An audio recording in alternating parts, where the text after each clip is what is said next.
அனைவருக்கும் வணக்கம். எங்களுடைய கல்வி பயணத்தினுடைய 4வது அமர்வை தற்பொழுது நான் ஆரம்பிக்க இருக்கின்றேன். இதுவரையில 17 பேர் இந்த குழுமத்திலே இணைந்திருக்கிறீர்கள். இன்னும் பலர் இணைந்து கொள்வார்கள் என்பது என்னுடைய நம்பிக்கை. இன்று இந்த முன்வைப்புக்காக நாங்கள் பேராசிரியர் சந்திரசேகரம் அவர்களை அழைத்திருந்தோம். அவர் இறுதி நேரத்தில் ஒரு முக்கியமான கூட்டம் இருப்பது காரணமாக கலந்து கொள்ள முடியாமையிட்டு எனக்கு அறிவித்திருந்தார். மீண்டும் அவர் எதிர்வரும் மாதம் 13ஆம் தேதி உங்களுடன் இணைந்து கொள்வதாக உங்களுக்கு அறிவிக்கும்படி என்னிடம் கேட்டிருந்தார். அதன் காரணமாக இந்த விடயத்தினுடைய ஏற்பாட்டாளர் என்ற வகையிலே இன்றைய இந்த முன்வைப்பை வழிநடத்தலாம் என்று நான் நினைக்கின்றேன். பொதுவாக பல்வேறு தலைப்புகளில் பல்வேறு கோணத்தில் என்னால் முன்வைப்புகளை நடத்த முடியுமாக இருந்தாலும் என்னுடைய விருப்பம் பல்வேறு பிரதேசங்களில் இருக்கின்ற கல்வியாளர்களை உங்களுக்கு அறிமுகம் செய்து அவர்களுடைய முன்வைப்புகளை வைக்க வேண்டும் என்பதுதான். ஆனால் பல பேருக்கும் பல்வேறு விதமான வேலைப்பளுக்கள் இருக்கின்ற காரணத்தினால் இறுதி நேரத்தில் அவர்கள் தங்களுடைய நிலைமையை தெரிவிக்கின்றார்கள். அதன் காரணமாக நான் இந்த நிகழ்வை நடத்த வேண்டியவனாக இருக்கின்றேன். இன்றைய என்னுடைய தலைப்பு மென்திறன். இது சம்பந்தமாக பல கட்டுரைகளும் நீங்கள் வாசித்திருப்பீர்கள். நேரடியாக கட்டுரைகளை வாசிப்பதை விட ஒருவரிடம் இதை பற்றி அறிந்து அதன் பிற்பாடு அந்த கட்டுரையை வாசிக்கும் பொழுது அதில் பல்வேறு விதமான விளக்கங்களை நாங்கள் பெற்றுக் கொள்ளலாம். ஆகவே இந்த மென்திறன் என்ற சாஃப்ட் ஸ்கில் என்று ஆங்கிலத்தில் சொல்லப்படுகின்ற இந்த தலைப்பை நான் ஆரம்பிக்கின்றேன். இறுதியாக சில அறிவிப்புகள் நான் உங்களுக்கு வழங்க வேண்டியிருக்கு. கடைசி 10 நிமிடத்தில் சில அறிவிப்புகளும் உங்களுடைய பிரதிபலிப்புகளையும் கேட்பதற்கு வாய்ப்புகள் இருக்கின்றது. பொதுவாக உலகத்தில் நாங்கள் பல்வேறு விதமான மனிதர்களை காண்கின்றோம். கடந்த காலத்தில் எத்தனை பேர் வாழ்ந்து மறைந்திருக்கின்றார்கள். உலக சனத்தொகை சுமார் 7.5 கோடி 8 கோடியை அண்மித்ததாக நாங்கள் அறிந்து கொள்கின்றோம். ஆனால் இந்த கடந்த காலங்களிலே எத்தனை பேர் இறந்தாலும் அவர்கள் வாழ்ந்து கொண்டிருக்கின்றார்கள், மக்களுடைய மனதிலே இடம் பிடித்திருக்கின்றார்கள் என்று நாங்கள் ஆராய்கின்ற வேளையிலே மிகவும் குறைவானவர்களைத்தான் நாங்கள் இந்த வரையறைக்குள்ளே கொண்டு வர முடிகின்றது. மற்றவர்கள் வளமை போல் எல்லாரையும் போன்று பிறந்தார்கள், வாழ்ந்தார்கள், மறைந்தார்கள் என்று முடிகின்றது. ஒரு சில பேராளர்கள், டாக்டர் அப்துல் கலாம், சுவாமி விவேகானந்தர், அன்னை தெரேசா,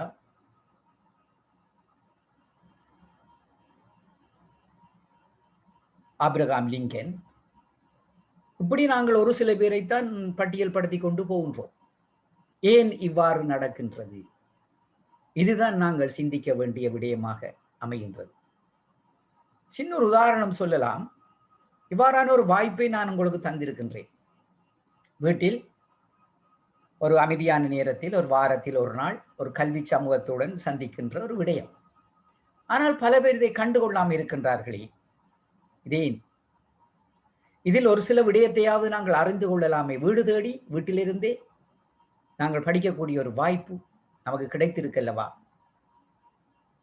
என்பதை இவர்கள் மறந்து விட்டார்களா அல்லது அவர்கள் தேவையில்லை என்று நினைக்கின்றார்களா? இதுவெல்லாம் தான் எதிர்காலத்தில் இவர்கள் யார் என்பதை புடம் போட வேண்டிய விடயங்களாக அமைகின்றது.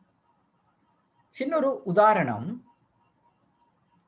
2 பொறியியலாளர்கள் எடுத்துக்கொள்வோம், அல்லது 2 வைத்தியர்கள், யாராயிருந்தாலும் பரவாயில்லை, 2 பொறியியலாளர்கள் எடுத்துக்கொள்வோம். இந்த 2 பொறியியலாளர்களும் ஒரே வயதைச் சேர்ந்தவர்கள் என்றும் எடுத்துக்கொள்வோம். ஒரே பாடசாலையில் கற்றவர்கள், ஒரே கிராமத்தைச் சேர்ந்தவர்கள். பெரும்பாலும் குடும்ப சூழலும் கிட்டத்தட்ட உண்டாக இருக்கின்றது வச்சுக்கொள்வோம். எல்லா விஷயங்களும் ஒருமைப்பாடு காணப்படுகின்றது. படித்த பாடசாலை ஒன்று, படித்த பல்கலைக்கழகம் ஒன்று, படித்த துறை ஒன்று, படித்த ஆசிரியர்கள் ஒன்று, ஒரே குடும்பம் கிட்டத்தட்ட. ஆனால் ஒரே வயசு, ஆனால் அவர்களுடைய நடத்தையில், அவருடைய செயற்பாட்டில், அவர்கள் மனதை வெல்லுகின்ற அந்த நிலைமையில் 2 பேரும் சமமா இருப்பார்களா? இல்லை, இல்லை. ஏன் அவ்வாறு நடக்கின்றது? இவ்வாறு மக்கள் மனதிலே அவர்கள் இடம் பிடிப்பதற்கு, ஆசிரியர்களா நீங்கள் மாணவருடைய மனதிலே இடம் பிடிப்பதற்கு, எங்களுடைய பாட புலமைக்கு மேலதிகமாக ஏதோ ஒன்று இருப்பதை நாங்கள் உணர்கின்றோம். அதை நாங்கள் ஆற்றல் என்று சொல்லுகின்றோம்.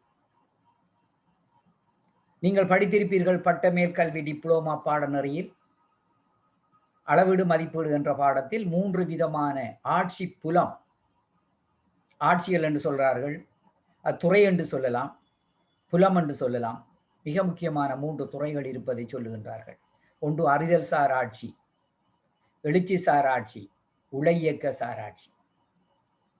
இந்த அறிதல் சார் ஆட்சி என்பது அறிவு, எழுச்சி சார் ஆட்சி என்பது மனப்பாங்கு, உழையியக்க சார் ஆட்சி என்பது திற. இதையே காந்தி அவர்கள் 3H பிரித்தி தான் கல்வி என்று சொன்னார். 3H என்பது முதலாவது H ஹெட், அதுக்குள்ள மூளை, மூளை என்பது அறிவு. 2வது H ஹார்ட், இதயம், அது மனப்பாங்கு. 3வது H ஹேண்ட், கை, திறன். இந்த திறன் என்று சொல்லப்படுகின்ற, ஆற்றல் என்று சொல்லப்படுகின்ற இந்த விடயத்தை தான் வேறொரு வடிவத்திலே மென்திறன் என்று சொல்லி நவீன காலத்திலே சிந்திக்க தொடங்குகின்றார்கள். ஒருவருடைய பெருமைக்கு, ஒருவர் மற்றவர் மனதிலே இடம் பிடிப்பதற்கு, அவர் பிரகாசிப்பதற்கு இந்த திறன் என்பது கூடிய பங்களிப்பு செய்கின்றது. 2 பொறியியலாளர் என்ற உதாரணத்தை நான் சொன்னேன். அவர்கள் 2 பேரும் அறிவு மட்டத்தில் சமமானவர்கள். பெரும்பாலும் கடதாசி தவமையை வைத்துக்கொண்டு அறிவை தீர்மானிக்கின்றோம். அவர்களுடைய மனப்பாங்கு, அவர்களுடைய திறன் இரண்டும் வேறுபட்டவை. அதுதான் அவர்கள் மக்கள் மனதிலே ஒரு முக்கிய புள்ளியாக, பெருமைக்குரியவராக கருதப்படுவதற்கு காரணமாக அமைகின்றது. இன்று நாங்கள் அந்த திறனுடைய வேறொரு வடிவத்தை மென்திறன் என்ற பெயரிலே நாங்கள் கருத்திலே கொள்ள இருக்கின்றோம். இந்த மென்திறன்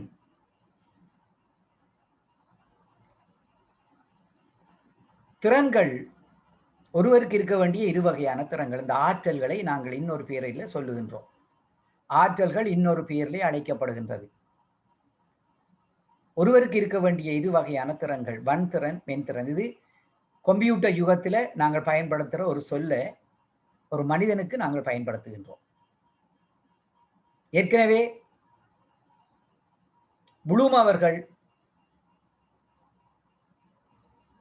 உழையியக்க சார் ஆட்சி என்று சொன்னதை இவர்கள் கம்ப்யூட்டரோட தொடர்புபடுத்தி, கம்ப்யூட்டர் யுகத்திலே 21ஆம் நூற்றாண்டு நவீன யுகத்திலே இவர்கள் திறன்கள் என்று சொல்லுகின்றார்கள். வன்திறன், மென்திறன். வன்திறன் என்பது கல்வியாலோ அல்லது பயிற்சியாலோ பெற்றுக்கொள்ளக்கூடியதும் தொழில்நுட்ப அறிவை அடிப்படையாக கொண்டதாகும். அதாவது ஒருவருடைய ஹார்ட் ஸ்கில் என்று சொல்லப்படுகின்றது.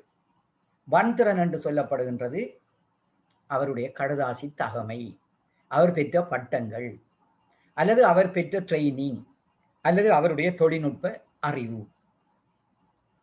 சாதாரண அறிவாக இருக்கலாம், கல்வி தகமை, அவர் பெற்ற பயிற்சியாக இருக்கலாம், அல்லது அவருடைய டெக்னாலஜி நாலேஜாக இருக்கலாம்.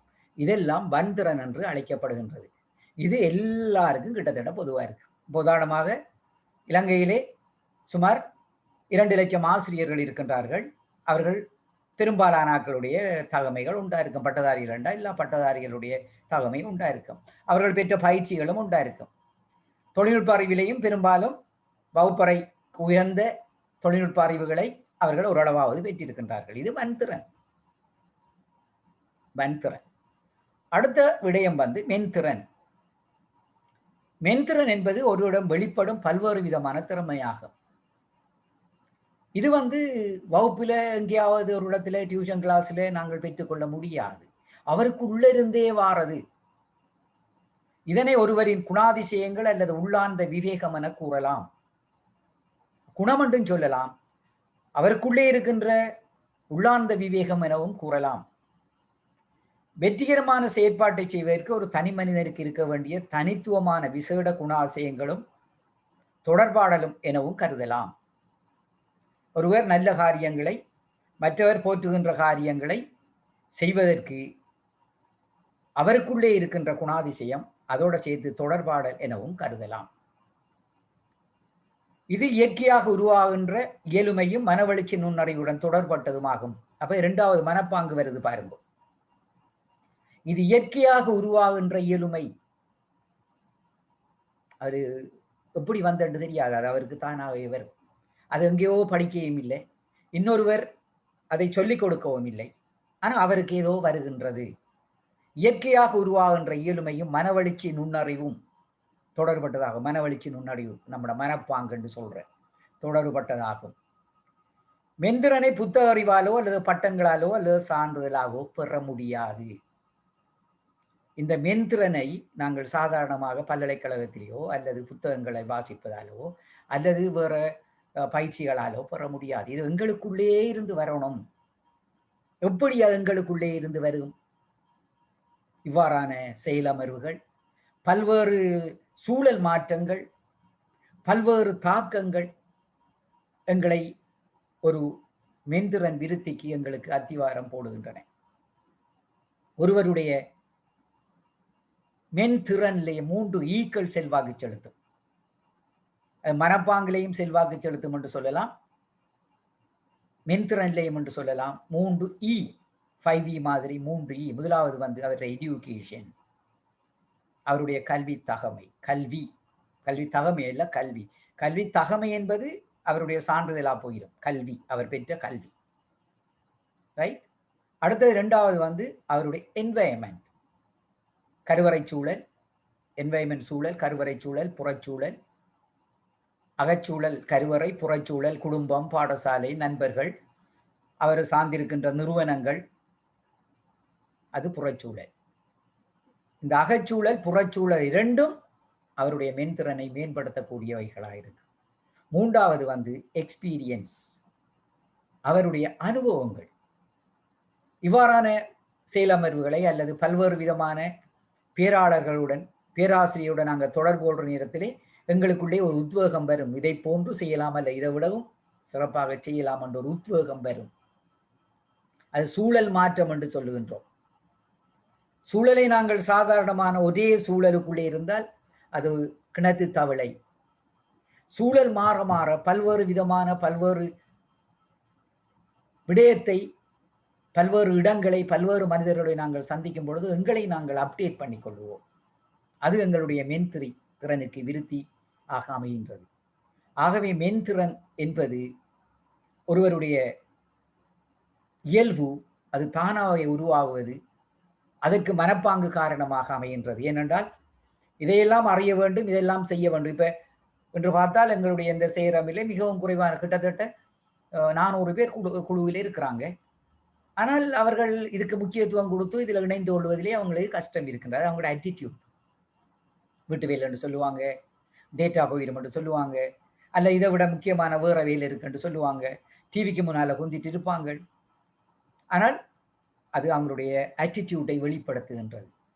இது முக்கியமானது, இதிலே பங்கு பெற்ற வேண்டும், இதில் நிறைய விஷயங்களை பெற்றுக்கொள்ளலாம் போன்ற அந்த ஆட்டிடியூட் திறனுக்கு அடிப்படையாக அமைகின்றது. ஆரம்ப காலத்திலே அறிவுத்திறன் மனப்பாங்கு என்று சொன்னாங்க.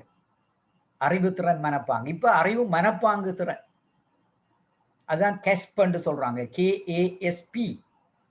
K knowledge, A attitude, S skill, P practice. ஒருவருக்கு ஒரு விடயத்தை செய்ய வேண்டும், தான் ஒரு வித்தியாசமான மனிதனா மாற வேண்டும், தான் சாதனையாளனா மாற வேண்டும், சமூகத்தினுடைய ஒரு பிரபல்யமான மனிதனாக நான் மாற வேண்டும் என்ற அட்டிடியூட் இருந்தால் தான் அவனுக்கு எல்லா விதமான திறன்களும் பெறும். அட்டிடியூட் ஆசிரியர்களுடைய பல்வேறு விதமான பலவீனமாக இருப்பதை நாங்கள் இன்று பார்க்கின்றோம். நான் என்னுடைய புத்தகத்திலே ஆசிரியம் வெற்றி பெற என்ற புத்தகத்திலே என்னுடைய முதலாவது ஆர்டிகல் மனப்பாங்கு மாற்றம் அவசியம், ஆசிரியம் வெற்றி பெற. ஆசிரியம் வெற்றி பெற மனப்பாங்கு மாற்றம் அவசியம் என்ற அந்த மிக முக்கியமான விடயத்தை நான் அங்கே குறிப்பிட்டிருந்தேன்.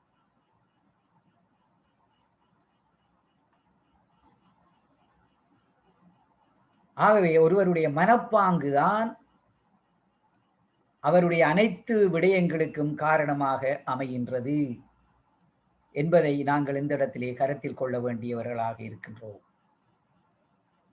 Right?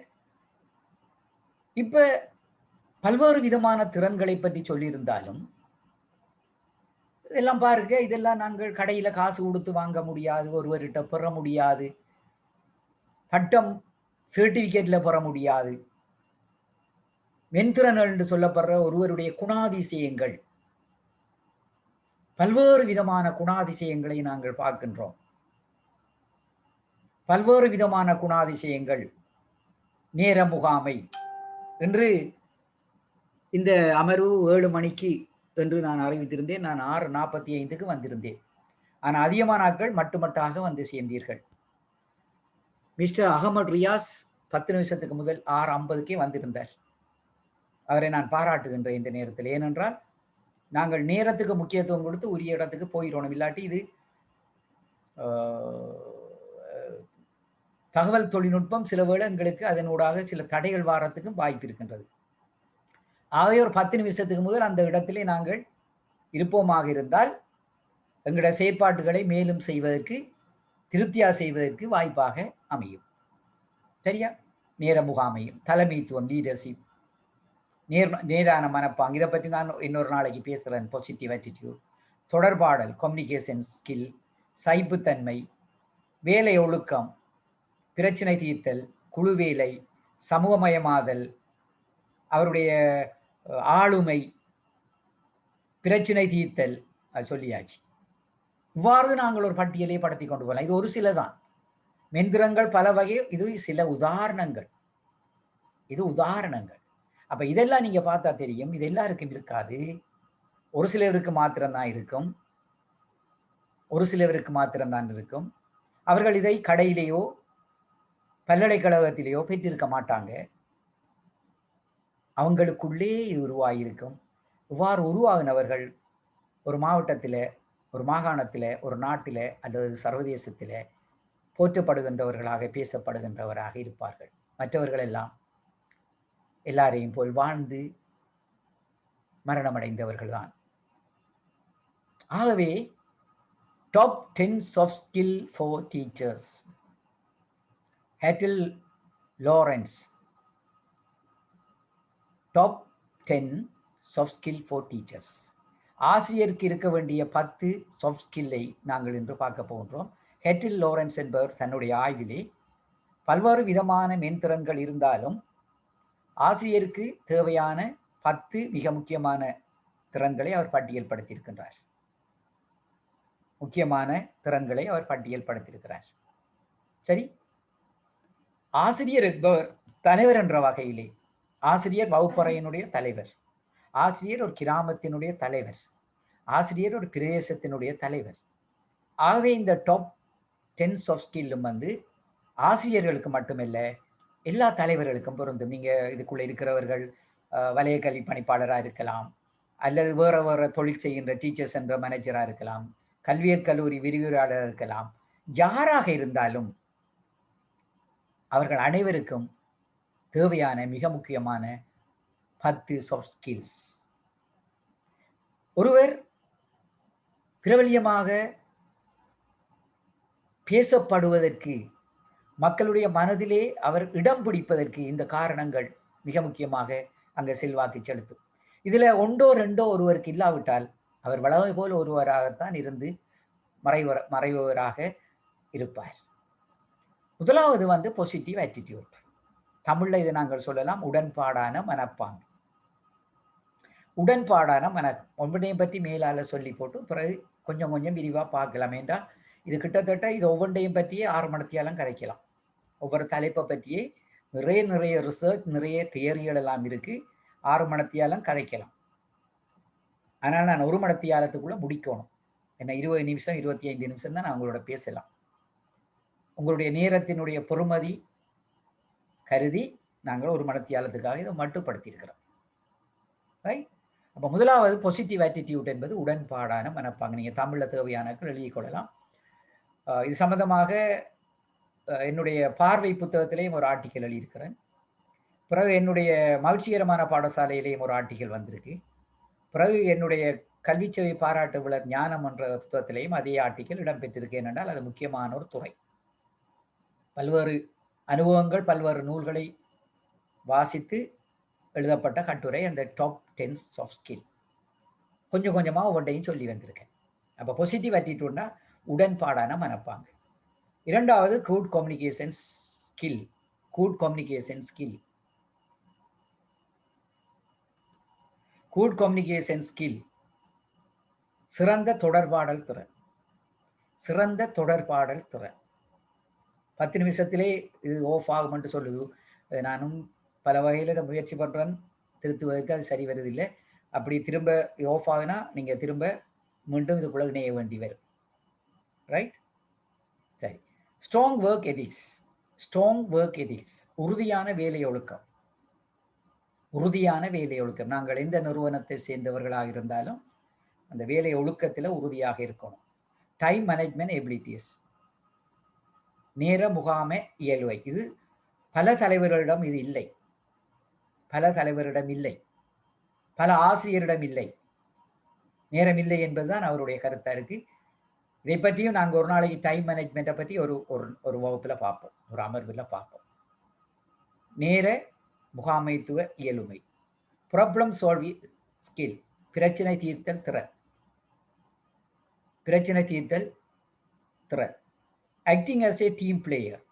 Acting as a team player அதாவது குழுவில் ஒரு உறுப்பினராக தொழிற்படல். குழுவில் ஒரு உறுப்பினராக தொழிற்படல். செல்ஃப் கான்ஃபிடென்ஸ் சுய நம்பிக்கை. செல்ஃப் கான்ஃபிடென்ஸ் சுய நம்பிக்கை. Ability to accept and learn from criticism. விமர்சனங்களில் ஏற்றுக்கொள்வதும் அதிலிருந்து கற்றுக்கொள்வதும். Ability to accept and learn from criticism. விமர்சனங்களிலிருந்து கற்றுக்கொள்வதும் அதனை ஏற்றுக்கொள்வதற்குமான இயலுமை. Flexibility adaptation. நெகிழ்ச்சித்தன்மையும் இசைவாக்கமும். நெகிழ்ச்சித்தன்மை அல்லது இசைவாக்கம். Working well under pressure. Working well under pressure அழுத்தங்களின் மத்தியில் வேலை செய்தல். அழுத்தங்களின் மத்தியில் வேலை செய்தல். இதைவிட பல்வேறு விதமான திறன்கள் இருந்தாலும் ஹெட்டில் லாரன்ஸ் என்பவர் மிக முக்கியமான 10 திறன்களை இங்கு பட்டியல்படுத்தியிருக்கிறார். மிக முக்கியமான திறன்களை பட்டியல்படுத்தியிருக்கிறார். முதலாவது வந்து பாசிட்டிவ் ஆட்டிடியூட், உடன்பாடான மனப்பாங்கு. என்னுடைய அனுபவத்தில் அல்லது நான் நிறைய ஆய்வுகள் அடிப்படையாக வைத்துக் கொண்டு சொல்லலாம், ஒருவருடைய வெற்றிக்கு காரணமாக அமைவது இந்த உடன்பாடான மனப்பாங்கு. ஒருவருக்கு 2 விதமான மனப்பாங்கு இருக்கும். Positive attitude, negative attitude. எதிரான மனப்பாங்கு உடன்பாடான மனப்பாங்கு, அது நேரான மனப்பாங்கு என்று சொல்லலாம். தனக்கு கிடைக்கின்ற எந்த ஒரு விடயத்திலையும் வெற்றியையும் சாதகத்தையும் கருதுபவர் உடன்பாடான மனப்பாங்கு கொண்டவர். தனக்கு கிடைக்கின்ற விடயத்தில் திருப்தி அடையாமல் கிடையாதை பற்றி கவலைப்படுபவர் எதிரான மனப்பாங்கு கொண்டவர்கள். ஒருவர் தனது மனப்பாங்கை மாற்றி அமைத்துக் கொள்வதன் மூலம் அவர் வாழ்க்கையை வெற்றி அடையலாம் என்பது எனது தலைமுறையில் கண்டுபிடிப்பாகும் என்று வில்லியம் ஜேம்ஸ் சொல்லுகின்றார். ஒருவர் தனது மனப்பாங்கை மாற்றிக்கொள்வதன் மூலம் தனது வாழ்க்கையை வெற்றியடைய செய்யலாம் என்று வில்லியம் ஜேம்ஸ் அவர்கள் சொல்லுகின்றார்கள். அது அவருடைய கருத்து. ரைட். ஆகவே இந்த மனப்பாங்கு மிக முக்கியமாக கருதுகின்றது. சிப்கரா என்பவருடைய கருத்து, என்னிடம் ஒரு மந்திரக்கோள் கிடைக்குமாக இருந்தால் அந்த மந்திரக்கோளினூடாக நிறுவனத்தினுடைய வேலையாளர்களுடைய மனப்பாங்கை மாற்றுவதற்கு நான் பயன்படுத்துவேன். ஏனென்றால் அவ்வளவு கடினமானது. இன்று பல்வேறு விதமான ஆசிரியர்களை நாங்கள் பார்க்கின்றோம். இந்த ஆசிரியர்கள்ல அதிகமான ஆசிரியர்கள் எதிரான மனப்பாங்கு கொண்டவர்களாக இல்லை. ஆசிரியர்கள் எதிரான மனப்பாங்கு கொண்டவராக இருப்பாராக இருந்தால் வகுப்பறையில் மாணவர்களும் எதிரான மனப்பாங்கு கொண்டவர்களாக மாறுவதற்கு வாய்ப்பு இருக்கின்றது. அவர் கல்வியை பற்றி, எதிர்காலத்தை பற்றி, அவருடைய தொழிலை பற்றி அவர்கள் மோட்டிவேட் பண்ணுவதிலே அவர்களுக்கு கஷ்டங்கள் இருக்கின்றது.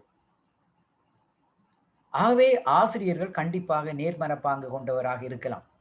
வேற நிறுவனத்தை சார்ந்தவர்கள் நேர்மனப்பாங்கு கொண்டவராக இருக்காவிட்டாலும் அதால பாதிப்பு கொஞ்சம் பேருக்கு தான் வரும். ஆனால் ஆசிரியர்கள் எதிர்கால தலைவர்களாகிய மாணவர்களுடன் தொடர்படுகின்றவர்கள் என்ற வகையில அவர்கள் நேர்மனப்பாங்கு கொண்டிருக்க வேண்டியது மிக அவசியமாக அமைகின்றது. நேர்மனப்பாங்கு கொண்டவர்களாக நாங்கள் மாறிக்கொள்வதற்கு நேர்மனப்பாங்கு கொண்டவர்களாக மாறிக்கொள்வதற்கு சில செயல் திட்டங்கள் இருக்கு. அதை நாங்கள் விரிவாக பிறகு பார்ப்போம். என்னென்ன செய்தால் நாங்கள் நேர்மனப்பாங்கு கொண்டவர்களாக மாறலாம் என்பது. ஆனால் ஒவ்வொரு மனிதனும் நேர்மனப்பாங்கு கொண்டவராக மாறினால் அவர்கள் நிச்சயமாக வெற்றி அடைவார்கள். இந்த ஆட்டிடியூட்லையும் அதே 3 ஈக்கள் செல்வாக்கு செலுத்தது. நான் ஏற்கனவே சொன்ன 3 இ என்று சொல்லப்படுகின்ற எஜுகேஷன், என்வாயன்மெண்ட், எக்ஸ்பீரியன்ஸ், மூன்றும் அவருடைய ஆட்டிடியூட்ல செல்வாக்கு செலுத்தக்கூடியது. ஒரு நாணயத்தினுடைய 2 பக்கங்கள் மாதிரி பாசிட்டிவ் ஆட்டிடியூட், நெகட்டிவ் ஆட்டிடியூட் இருக்கும். கூடி குறைய இருக்கும், சமனா இருக்காது. பாசிட்டிவ் ஆட்டிடியூட் அவர் கூட இருக்கிற நேரத்தில் அவர் எல்லாத்திலையும் வெற்றி அடைவார். அவர் நிறைய நண்பர்களை கொண்டிருப்பார், நிறைய சாதனை செய்வார், நோய்கள் குறைவா இருக்கும், எப்பொழுதும் இளமையா இருப்பார், எப்பொழுதும் மகிழ்ச்சிகரமாக இருப்பார், வசதி வாய்ப்போடு இருப்பார். எதிரான மனப்பாங்கு கொண்டவர்கள் இதனுடைய எதிர்மாறு. நான் சொல்ல வேண்டிய அவசியம் இல்லை. அவர்கள் அனைவருக்கும் பிரச்சனை இருக்கும், வீட்டில் நோய் இருக்கும், அனைவருக்கும் வறுமை உச்சகட்டத்தில் இருக்கும், எல்லாம் இருக்கும். ஆகவே நாங்கள் பாசிட்டிவ் ஆட்டிடியூட் கொண்டவராக இருக்க வேண்டும். உதாரணமாக இப்ப நான் உங்களிடம் இந்த ஆசிரியர் தொழிலுக்கு நீங்க ஏன் வந்தீர்கள் ஒரு வினாவை கேட்கின்ற வேளையிலே நீங்கள் சொல்லுகின்ற விடையை வைத்துக்கொண்டு உங்களுடைய மனப்பாங்கை அறிந்து கொள்ளலாம். அந்த மனப்பாங்கு நீங்கள் பாடசாலையில் எப்படி வேலை செய்வீர்கள் என்பதையும் காட்டி கொடுத்து விடும். உதாரணமாக நீங்கள் என் ஆசிரியர் தொழிலுக்கு வந்தீர்கள் என்று ஒரு வினாவை நான் இப்போ உங்கள்ட்ட எல்லாம் கேட்டு வழிநடத்துவதிலே நேர பிரச்சனைகள் இருக்கும் என்று கேட்டால் அவர் சொல்லுவாராக இருந்தால் எனக்கு வாழ்வதற்கு ஒரு தொழில் வேணும், அதனால் ஆசிரியர் தொழிலுக்கு வந்தேன் என்று சொல்லுவாராக இருந்தால் வகுப்பறையிலே அவருடைய கற்பித்தலோ அல்லது அவருடைய செயற்பாடோ வெற்றிகரமாக இருக்காது. அவர் சம்பளத்தை அடிப்படையாக வைத்துக் கொண்டுதான் அவருடைய வேலை அமையும்.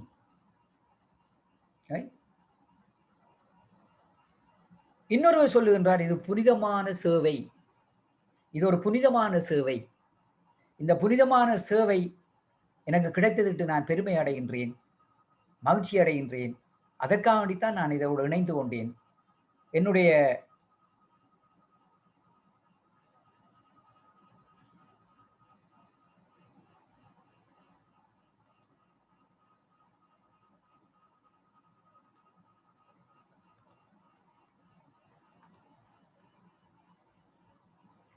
என்னுடைய நீண்டகால இலட்சியமே இதுதான், இதுக்குள்ளே நான் வந்ததிட்டு பெருமை அடைகின்றேன் என்று ஒருவர் சொல்லுவாராக இருந்தால் அவருடைய வேலை, அவருடைய வகுப்பறை உயிரோட்டமாக வெற்றிகரமாக இருக்கும். அவர் மாணவருடைய மனதிலே வாழ்வார், அவர் சரித்திர புருஷனாக மாறிவிடுவார். அதுதான் அந்த பாசிட்டிவ் ஆட்டிடியூட். ஒருவர் எத்தகைய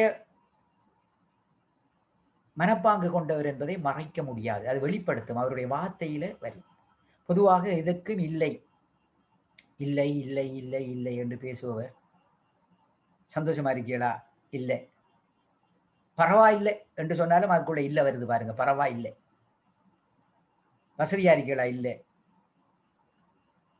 பணம் இருக்கா? இல்லை. இந்த இல்லை, இல்லை, இல்லை, முடியாது, முடியாது, முடியாது, அவருடைய நேரம் இல்லை. இதெல்லாம் அவருடைய வார்த்தையிலே இருந்து கொண்டிருக்கும். அது பாசிட்டிவ் ஆட்டிட்யூட். ஆகவே நாங்கள் பாசிட்டிவ் ஆட்டிட்யூடா மாற வேண்டும். இது ஒவ்வொரு தலைப்பிலேயும் 10 தலைப்பிலேயும் நாங்க பேசுவோம். வேற வேற நாள்ல பேசுவோம். சரியா? 2வது குட் கம்யூனிகேஷன் ஸ்கில். சிறந்த தொடர்பாடல் திறன். இன்று நாம் நினைப்பதை மற்றவர்களுக்கு கொடுப்பதற்கு இந்த தொடர்பாடல் மிக முக்கியமானது. அதுவும் ஆசிரியர்களுக்கு மிக அவசியமானது. ஆசிரியர் பாடத்தை திட்டமிட்டு வகுப்பறைக்கு செல்லுகின்றார். பாடத்தை திட்டமிட்டு வகுப்பறைக்கு செல்லுகின்ற நேரத்தில் அவர் திட்டமிட்ட விடயத்தை, அவருடைய ஆற்றலை, அவருடைய நாலேஜை, அவருடைய தகமையை, அவருடைய புலமையை வகுப்பறையிலே மாணவருக்கு வெளிப்படுத்துவதற்கு அந்த தொடர்பாடல், அவர் பேசுகின்ற முறை, அவருடைய தமிழ், அவருடைய ஏற்ற இறக்கம், அவருடைய உடம்பு முகபாவம், பாடி லாங்குவேஜ் எல்லாம் இணைஞ்சாதான் அது உயிரோட்டமாக இருக்கும். வெற்றிகரமான வகுப்பறையை அவர் நடத்த முடியும்.